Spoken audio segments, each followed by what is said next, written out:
కేశవ చెన్న కేశవ శ్రీలక్ష్మి చెన్న కేశవ లింగగిరి పెద్ద గట్టు చేరినావట గుహలో వెలిసావట స్వామి స్వయంభూగా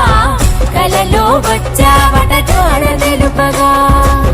మకర సంక్రాంతిన కదిల భక్త ప్రపంచనం చెన్న కేశవనిను కొలిత లింగగిరిజనం చెన్న కేశవ లక్ష్మి చెన్న కేశవ